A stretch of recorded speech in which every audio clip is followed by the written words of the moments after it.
मज़कूरा बाला मरासला अक़वाम मुत्तहिदा को पहुँचते ही अफ़शा हो गया। कई गैर मुल्की नशरी इदारों ने उसकी मोटी मोटी बातें नशर कर दीं।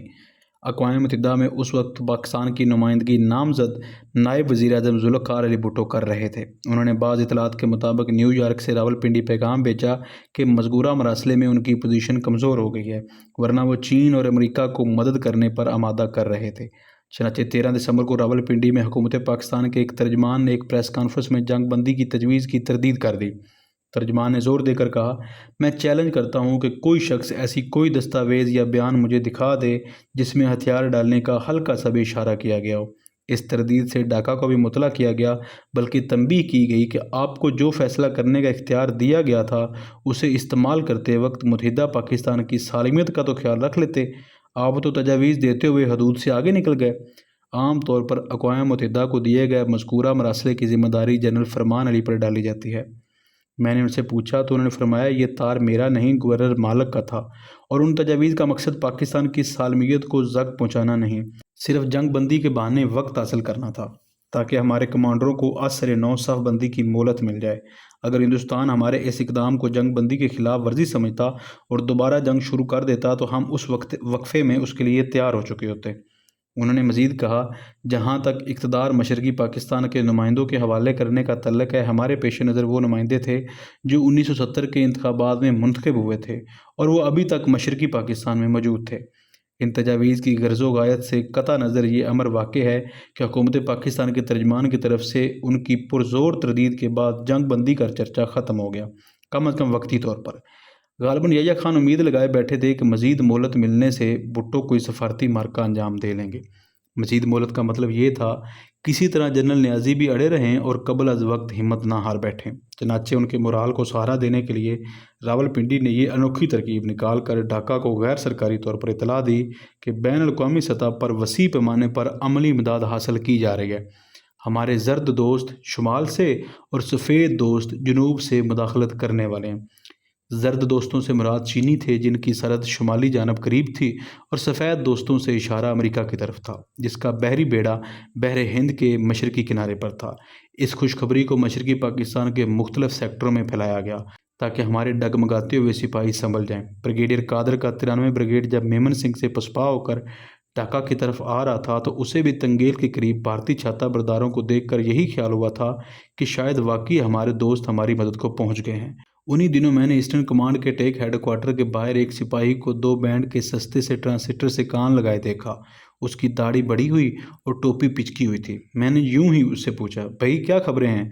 वो यास में डूबे हुए लहजे में बोला, सर चीनी या अमेरिकी इमदाद की कोई खबर नहीं। रावलपिंडी की तरफ से दी गई इस तिफले तसल्ली का वक्ती तौर पर असर ये हुआ कि क्या अफसर क्या जवान सब कभी आसमान की तरफ देखते और कभी समंदर की तरफ निगाह रखते, देखिए कब मदद पहुंचती है, मगर कोई न पहुंचा। ईस्टर्न कमांड हेडक्वार्टर भी उस मदद के लिए बेचैन था। उसने रावलपिंडी को कई फ़ोन खड़काए कि बताओ भाई, कब जर्द और सफ़ेद दोस्त आ रहे हैं। वहाँ से सिर्फ यही जवाब मिला कि जल्द। जब मज़ीद 48 घंटे गुजर गए और दोस्तों के कोई आसार नज़र न आए तो एक बार फिर रावलपिंडी फ़ोन किया गया, बताओ भाई वो कब आ रहे हैं। जवाब मिला, बस जल्द। इस पर पास खड़े एक अफसर ने जल कर कहा, उनसे पूछो उनका जल्द कितनी जल्दी आने वाला है। इस खुशखबरी की तस्दीक के लिए ढाका में मुकीम चीन और अमेरिका के नुमाइंदों को अलग अलग बुलाकर पूछा गया, तुम ही बताओ कब मदद पहुँचने वाली है। दोनों ने किसी ऐसी कार्रवाई से मुकम्मल लाइल्मी का इजहार किया। झुंझलाकर ब्रिगेडियर बाकर सिद्दीकी ने एक बार फिर रावलपिंडी फ़ोन किया और पूछा, हमें साफ साफ बता दो हम कब तक दोस्तों का इंतज़ार करते रहें। जवाब मिला, सिर्फ 36 घंटे, और यानी 16 दिसंबर की शाम तक। उस अरसे में जंग की सूरत हाल और ख़राब हो गई थी। 9 डिवीज़न में 107 ब्रिगेड खुलना के करीब पहुंच चुका था और 57 ब्रिगेड हार्डिंग ब्रिज के ज़रिए दरिया गंगा पार करके 16 डिवीज़न के इलाके में दाखिल हो चुका था, जहां ब्रिगेडियर अंसारी वाला ब्रिगेड ऊपर और ब्रिगेडियर तजम्मल वाला ब्रिगेड नीचे रह गया था। दुश्मन रंगपुर बोगरा रोड पर आते हुए बोगरा के शुमाल में आ चुका था। मशरकी सरहद पर 14 डिवीज़न दरियाए मेघना अबूर करके बहराब बाज़ार में किला बंद हो चुका था। नीचे 39 हंगामी डिवीज़न मेजर जनरल रहीम चांदपुर से ढाका आते हुए तलपट हो चुका था और मेजर जनरल जमशेद का हंगामी डिवीज़न 36 जमालपुर और मेमन सिंह से वापस आता हुआ तितर बितर हो चुका था। जहाँ जहाँ दुश्मन हमारी दिफाई लाइन में शगाफ कर चुका था, वहाँ से उसके फौजी दस्ते अंदर दाखिल हो रहे थे। अगर दुश्मन की आमद के घोघा से हटकर असल जंगी हालत का जायज़ा लिया जाए तो हकीकत ये वाज़ेह होती है कि दुश्मन अभी तक ढाका के गिर्द 3 बड़े दरियाओं जमुना, मेघना और ब्रह्मपुत्र को पार नहीं कर पा रहा था। सिर्फ हेलीकॉप्टरों के ज़रिए उसकी एक कंपनी बहराब बाज़ार के जनूब में रायपुर और नरसंगंदी में उतरी थी और एक छाताबरदार पलटन हवाई जहाज़ों की मदद से तंगेल के पास वारद हुई थी। उसकी बाकी सारी फ़ौज, टैंक और तोपें अभी पीछे थीं। जो नफरी दरियाओं के उस पार उतर चुकी थी वो ढाका को फतह करने के लिए सरासर नाकाफ़ी थी। ढाका की किस्मत का फैसला करने के लिए दुश्मन को अभी अपने डिवीज़न और भारी हथियार, टैंक और तोपें वगैरह आगे लाना थे और वो इस वक्त तक मुमकिन ना थे जब तक वो दरियाओं पर आर्जी पुल ना बांध लेता। और अगर आप मशरक़ी पाकिस्तान के उन मुहीब दरियाओं का ख्याल करें तो आपको अंदाज़ा होगा कि उन पर पुल बांधना आसान काम ना था। माहिरीन का ख्याल है कि दुश्मन को मौजूदा घाटों या नए पुलों के ज़रिए दरिया पार करने में कम से कम 1 हफ़्ता ज़रूर लगता। उसके बाद वो सही मानों में ढाका पर दस्तक देता। फिर ढाका पर मुनहसर था कि उसकी रीढ़ की हड्डी कितनी मजबूत है। जहाँ तक राशन और एमुनेशन का तल्लक था उसकी कोई कमी न थी। कम से कम 1 माह तक लड़ाई बासानी लड़ी जा सकती थी। उसके बावजूद ईस्टर्न कमांड के उसान खता हो गए। उस कपकपी की वजह ग़ालिबन ये थी कि उसके पास ढाका के दिफा के लिए पक्की फ़ौज, रेगुलर आर्मी की एक पलटन भी मौजूद ना थी। उसके लिए जो 53 ब्रिगेड रखा गया था वो वस्त नवंबर में फ़ैनी मुंतकिल करके मेजर रहीम के सुपुर्द किया जा चुका था। अब जनरल न्याजी को लाले पड़े तो उनके चीफ ऑफ स्टाफ ब्रिगेडियर बाकर सिद्दीकी ने मुख्तलिफ सेक्टर कमांडरों से कहना शुरू कर दिया कि वो ढाका के दफा में हाथ बटाएँ। उन्होंने कुमेला में ब्रिगेडियर आतिफ से कहा वो ढाका के मशरकी जानब दरिया मेघना के मगरबी किनारे पर आकर पोजीशन संभाल लें। आतिफ ने अपने दिफाई किले में पड़े रहने में ज़्यादा मुफीद समझा, जिसे उन्होंने बड़ी मेहनत से तैयार किया था। फिर 14 डिवीज़न के GOC मेजर जनरल काजी से कहा गया कि वो बहराब बाज़ार को छोड़ें और ढाका वापस आ जाएं, मगर उन्होंने कश्तियों की कमी के बायस तमील इरशाद से माजरत कर ली। मेजर जनरल नज़र हुसैन शाह से दरख्वास्त की गई कि 9 डिवीज़न का 57 ब्रिगेड ब्रिगेडियर मंजूर जो उनके इलाके में पहुंच चुका है उसे ढाका रवाना कर दें। उन्होंने ब्रिगेड की बजाय उसकी एक पलटन रवाना कर दी, मगर वो दरियाए जमुना पार ना कर सकी। बेबसी के इस आलम में मेजर जनरल जमशेद को मजबूर किया गया कि वो ब्रिगेडियर कादर वाले ब्रिगेड 93 को मेमन सिंह और जमालपुर से वापस बुलाकर ढाका के शुमाल में कलिया केर के करीब लगा दें, ताकि ढाका का एक पहलू तो महफूज रहे। ब्रिगेडियर कादर ने भी उन अहकामात को मनसूख कराने के लिए कई बार जनरल जमशेद से रब्ता कायम करने की कोशिश की, मगर कामयाबी ना हुई। मजबूरन उन्हें पिस्पा होना पड़ा। इस पिस्पाई में ही इस ब्रिगेड का शिराजा बिखर गया, जिसका हवाल पिछले बाब में आ चुका है। अगरचे जंग के तेवर रोज़ बरोज़ बदल रहे थे और कामयाबी की कोई सूरत नज़र ना आती थी, मगर जनरल न्याजी अब भी उम्मीद लगाए बैठे थे कि वाकई शुमाल से जर्द दोस्त और जनूब से सफ़ेद दोस्त मदद को पहुँचने वाले हैं। वो उम्मीद की इस लौ में 11 दिसंबर को CMH ढाका गए, जहां उनके सामने निसफ दर्जन नर्सें पेश की गईं जो मगरबी पाकिस्तान से तल्लक रखती थीं। उन्होंने जनरल साहब से दरख्वास्त की कि हमें मुक्ति बानी के दरिंदों से बचाने की तदबीर की जाए, क्योंकि गुज़िश्ता मार्च अप्रैल में जो औरतें उनके हत्थे चढ़ गई थीं उनसे अबरतनाक सलूक किया गया था। जनरल न्याजी ने उन्हें तसल्ली दी, घबराओ नहीं, कुमक आने वाली है, कल शाम तक इंतज़ार करो। अगर हालात ख़राब हो गए और सूरत हाल बेकाबू होने लगी तो हम आपको मुक्ति बानी के हाथों में जाने से पहले खुद हलाक कर देंगे। अस्पताल से निकल कर वो हवाई अड्डे तशरीफ़ ले गए, जहाँ उन्होंने हमारी 13 शिकन तोपों की पोजीशनों का मुआयना किया और जवानों को हर वक्त चौकन्ना रहने की हिदायत की। वो वापस छावनी आने लगे तो हवाई अड्डे के बाहर उन्हें गैर मुल्की मर्दों और औरतों का एक गौल नज़र आया। उन्होंने उसे अपने फ़रार की अफवाहों की तरदीद करने का सुनहरी मौका समझा। वो झटपट से उतर कर उनके पास पहुंच गए। उस गौल में बहुत से अखबार नवीस भी थे, जिन्होंने उन्हें घेर लिया और तरह तरह के सवाल करने लगे। चंद सवालों जवाब ये थे। सवाल: भारत का दावा है कि उसकी फ़ौज ढाका के दरवाजे पर पहुंच चुकी है, आप बताइए वो कितनी दूर है? जवाब: खुद ही जाकर देख लो। सवाल: आपके अज़ाइम क्या हैं? जवाब: मैं आखिरी सिपाही और आखिरी गोली तक लड़ूंगा। सवाल: क्या भारतीय फ़ौज को ढाका से दूर रखने के लिए आपके पास काफ़ी तादाद में फ़ौज मौजूद है? जवाब: ढाका पहुंचने के लिए मेरी लाश पर से गुजरना होगा। अपनी छाती ठोकते हुए उन्हें पहले यहाँ से अपने टैंक गुजारने होंगे। सवालात की बौछार जारी थी और जनरल न्याजी झुंझलाहट से किसी का जवाब देते और किसी को टाल देते। फिर यकायक वो उस बौछार से निकलकर वापस अपने ज़ेरे ज़मीन हेडक्वार्टर आ गए। 10 दिसंबर से 13 दिसंबर का दरमियानी अरसा जनरल न्याजी के लिए पुरुम्मीद वक्फे की हैसियत रखता था। उस अरसे में वे मुज़तरब तो थे, मगर बिल्कुल ही शिकस्ता न थे, जो 7 दिसंबर से 9 दिसंबर तक उनकी हालत थी।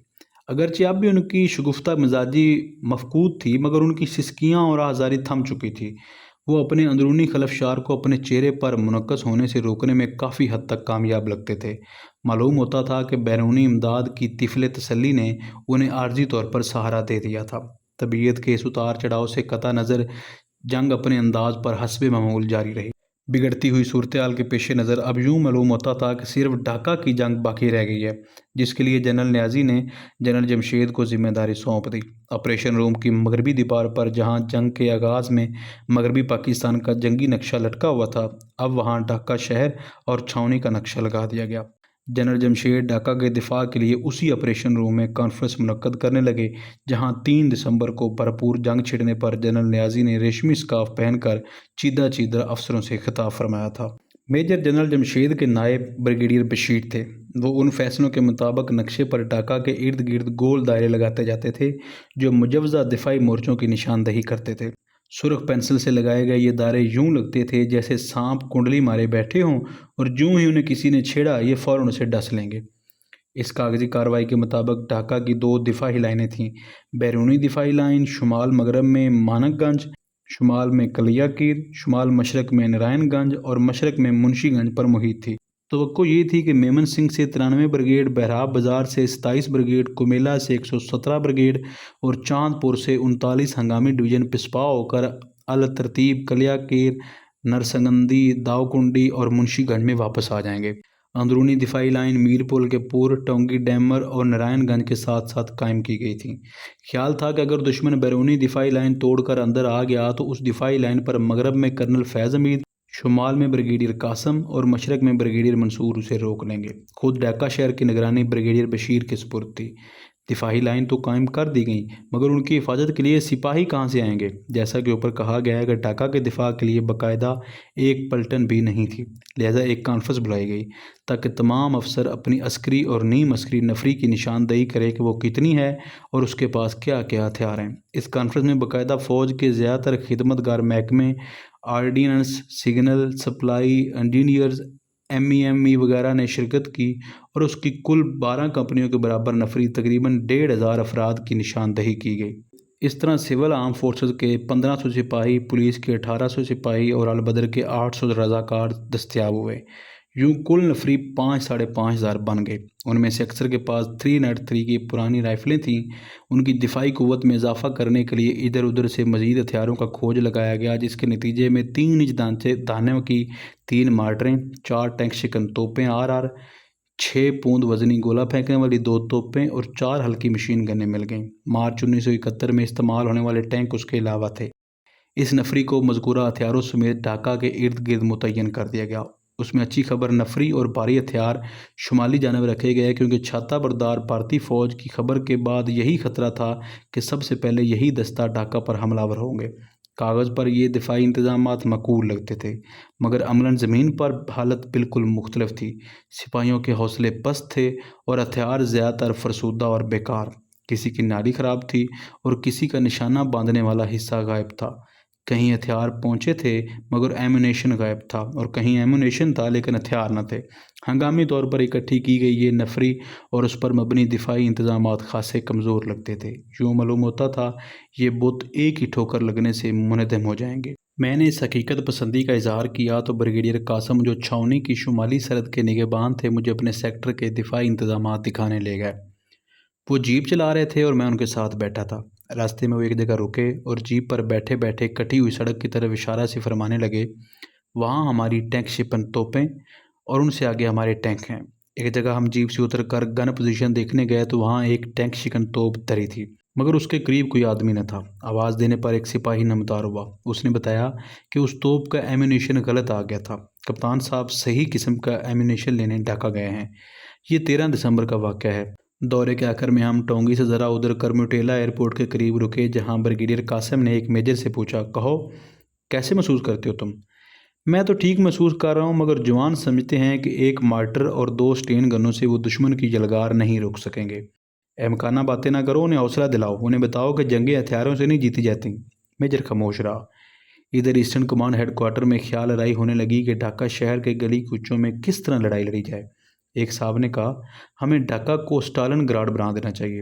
दूसरे बोले, पागल हो गए हो? स्टालिन ग्राड और ढाका का क्या मुकाबला? यहाँ मुकामी आबादी हमारे खिलाफ है। एक तरफ भारत हमारी सरजनश करेगा और दूसरी तरफ मुक्ति बानी हमारा ताकब करेगी। हम हमारा कुत्तों की तरह फड़क फड़क कर तबाह हो जाएंगे। गली गली लड़ने का इरादा तर्क कर दिया गया और ढाका डूब गया।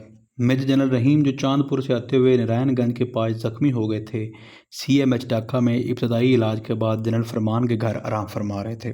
उस रोज़ दिसंबर की 12 तारीख थी। भरपूर जंग शुरू हुए 9 दिन हो गए थे। जनरल फरमान अगरचे जनरल रहीम की खबरगिरी करने उनके कमरे में गए थे, मगर हालात के पेश नज़र मौजू लामहल्ला जंग की तरफ मुंतकिल हो गया। जनरल रहीम ने हतमी तौर पर कहा कि अब जंग बंदी के बगैर चारा नहीं। जनरल फरमान उनके मुंह से ये कलमात सुनकर हैरान हुए, क्योंकि जनरल रहीम हमेशा भारत से तवील जंग की बात करते थे और कहते थे कि उनको मज़ा चखा कर रहेंगे। जनरल फरमान ने कहा, बस दाने मुक गए इतनी जल्दी? रहीम ने अपनी राय फिर दोहराई और कहा, इस बारे में बिला ताखीर कदम उठाना चाहिए। अभी ये बातें हो रही थीं कि जनरल न्याजी और जनरल जमशेद उस ज़ख्मी जर्नैल की अयादत के लिए तशरीफ़ ले आए। जनरल रहीम ने जनरल न्याजी से भी कहा कि जंग बंदी के लिए ताख़ीर हो रही है, मगर जनरल न्याजी खामोश रहे। उस वक्त तक अभी बैरूनी इमदाद का शोशा ख़त्म नहीं हुआ था। जनरल फरमान उन्हें वहीं छोड़कर अपने कमरे में चले गए। थोड़ी देर बाद जनरल न्याजी जनरल फरमान के पास आए और कहने लगे, तो फिर रावलपिंडी तार भेज दो ना। इसका मतलब ये था कि जनरल न्याजी ने हस्बे मामूल जनरल रहीम का मशवरा कबूल कर लिया था। अब वो चाहते थे कि जंग बंदी वाली तजवीज़ सदर पाकिस्तान को गवर्नर हाउस से भेजी जाए, जबकि जनरल फरमान का ख्याल था कि इस मौजू पर सिग्नल ईस्टर्न कमांड हेडक्वार्टर से जाना चाहिए। जनरल न्याजी ने इसरार करते हुए कहा, राव, इससे क्या फ़र्क पड़ता है कि सिग्नल यहाँ से जाए या वहाँ से? मैं दरअसल एक ज़रूरी काम के लिए कहीं जा रहा हूँ, सिग्नल तुम यहीं से भिजवा देना। इससे पेशतर के जनरल फरमान हाँ या ना करते चीफ सेक्रेटरी मुजफ्फर हसन तशरीफ़ ले आए। उन्हें जनरल न्याजी का जुमला सुनते ही कहा, आप ठीक कहते हैं सर, सिग्नल यहीं गवर्नर हाउस से जा सकता है। यूं ये मामला रफा हो गया। जनरल फरमान जंग बंदी की तजवीज़ की मुखालफत नहीं कर रहे थे। दरअसल उनका बुनियादी इख्तलाफ इस बात पर था कि उसका मुहर्रक कौन बने। वो खुद इस सिलसिले में पहल नहीं करना चाहते थे, क्योंकि उनके पहले सिग्नल पर रावलपिंडी में नाखुशगवार रद्द-ए-अमल हुआ था। जनरल न्याजी ज़रूरी काम का बहाना करके चले गए और जंग बंदी से मुतल्लक तारीखी तार का draft chief secretary Muzaffar Hassan ने तैयार किया। जनरल फरमान ये मसवदा लेकर गवर्नर के पास गए, जिन्होंने उसकी मंजूरी दे दी। उसी शाम 12 दिसंबर को ये तार याया खान को रवाना कर दिया गया। उस तार में इंसानी जानों का बेजा ज़िया रोकने के लिए ज़रूरी इक़दामात करने की दरख्वास्त की गई थी। गवर्नर और उसके रुफ़क़ा उस तार का जवाब का इंतज़ार करने लगे। अगली रात और अगला दिन गुजर गया, लेकिन रावलपिंडी से कोई नामा पैगाम ना आया। शायद सदर पाकिस्तान अपनी गुनागो मसरूफियात से उस कागज़ के पुर्ज़े के लिए वक़्त ना निकाल सके। हत्ता कि 14 दिसंबर आ गया। उस रोज़ गवर्नमेंट हाउस में एक आला सतही कॉन्फ्रेंस मुनक्कद हो रही थी। 11:15 बजे के करीब अचानक भारत के MiG-31 तैयारे गवर्नर हाउस पर नमूदार हुए और गोलाबारी करके गुजर गए। गवर्नमेंट हाउस के मरकज़ी ऐवान की छत उड़ गई। बजरी और ईंटों का मलबा नीचे आ रहा था। हाल में पड़ा हुआ शीशे का एक डब्बा चूर चूर हो गया और उसमें तैरने वाली सुर्ख रंग की ज़िबाशी मछलियाँ गरम गरम मलबे पर तड़पने लगीं। गवर्नर मालिक लपक कर अपनी पनाहगाह की तरफ चले गए, जहाँ उन्होंने जल्दी जल्दी अपना इस्तीफ़ा लिखा और जेब में डाल लिया। गवर्नर, उनकी कबीना के वज़रा और आला सरकारी मुलाजमीन जो मगरबी पाकिस्तान से तल्लक रखते थे, होटल इंटरकॉन्टिनेंटल मुंतकिल हो गए, जिसे इंटरनेशनल रेड क्रॉस ने गैर जानबदाराना इलाका बना रखा था। उन पनाह गुज़ीनों में सूबे के chief secretary, inspector general police, सूबाई सेक्रेटरी, ढाका के कमिश्नर और चंद दूसरे अफसर शामिल थे। गैर जानबदार इलाके में दाखिला हासिल करने के लिए उन्होंने तहरीरी तौर पर रेड क्रॉस को यकीन दिलाया कि हमारा मुतारब मुल्कों में किसी से कोई तल्लक नहीं, उसके बगैर वो उस पनाह गाह में नहीं आ सकते थे। 14 दिसंबर हुकूमत मशरक़ी पाकिस्तान का आखिरी दिन था। उस रोज़ गवर्नमेंट हाउस का मलबा क्या बिखरा, खुद हुकूमत का शराजा बिखर गया। बांग्लादेश की पैदाइश एक ऐसे बच्चे की विलादत थी जिसे माँ का पेट चाक करके निकाला गया हो। भारत ये ऑपरेशन कर रहा था। अब उसमें सिर्फ ये मरला था कि कब मुरझाए हुए जनरल न्याजी और कुमलाए हुए पाकिस्तानी दस्तों से हथियार डलवाए जाएं। इधर जनरल न्याजी अब गैर मुल्की इमदाद से नाउमीद हो चुके थे। उन्होंने अब हक़ाइक़ को उनके सही पस मंज़र में देखना शुरू कर दिया था। उन्होंने सदर ममलकत को, जो कमांडर इन चीफ भी थे, सच्ची सच्ची रिपोर्ट भेजकर हिदायत का इंतज़ार करना शुरू कर दिया। उन्होंने 13 दिसंबर और 14 दिसंबर की दरमियानी रात को मेरे सामने general Hamid, chief of army staff को टेलीफोन पर कहा, सर, मैंने सदर को कुछ तजावीज़ भेजी हैं, मेहरबानी करके उन पर जल्दी कार्रवाई करवा दें। उन्होंने कहा, अच्छा। اگلے دن جنرل یحییٰ خان نے گورنر اور جنرل نیازی کو جنگ بندی اور لوگوں کے جانی تحفظ کے لیے ضروری اقدامات کا حکم دے دیا۔ جنرل نیازی کے نام جنرل یحییٰ کا خط تھا۔ گورنر کا پیغام مل گیا ہے، آپ نے نہایت کٹھن حالات میں نہایت دلیرانہ جنگ لڑی ہے، قوم کو آپ پر فخر ہے، دنیا آپ کی تعریف کر رہی ہے۔ جہاں تک انسان کے بس میں ہے میں نے مسئلے کا قابل قبول حل تلاش کرنے کی کوشش کی ہے۔ اب آپ ایسے مرحلے میں ہیں جہاں نہ مزید مزاحمت ممکن ہے، نہ اس مزاحمت سے کوئی سود مند مقصد حاصل ہو سکتا ہے، بلکہ اس سے مزید جان و مال کا نقصان ہوگا۔ آپ کو ان حالات میں مسلح افواج، مغربی پاکستان کے رہنے والوں اور دوسرے وفادار لوگوں کی سلامتی کے لیے ہر ممکن کوشش کرنی چاہیے۔ میں نے اس اثناء میں اقوام متحدہ سے درخواست کی ہے وہ ہندوستان سے مشرقی پاکستان میں جنگ بندی کرنے کو کہے اور اس سے ہماری مسلح افواج کے علاوہ ان تمام لوگوں کے تحفظ کی ضمانت مانگے جو شر پسندوں کی مؤدبانہ سرگرمیوں کا نشانہ بن سکتے ہیں۔ مذکورہ بالاتار راولپنڈی سے 14 دسمبر کو 3:30 بجے سپہر نکلا اور مشرقی پاکستان کے وقت کے مطابق 5:30 بجے شام ڈھاکہ پہنچا۔ صدر کے اس تار کا منشا کیا تھا؟ کیا یہ جنرل نیازی کے لیے ہتھیار ڈالنے کا حکم تھا، یا اس تار کے باوجود اگر چاہتے تو مزاحمت جاری رکھ سکتے تھے؟ میں اپنی طرف سے اس کی تشریح کرنے کی بجائے قارئین کرام پر چھوڑتا ہوں کہ وہ اس سے خود نتیجہ اخذ کریں۔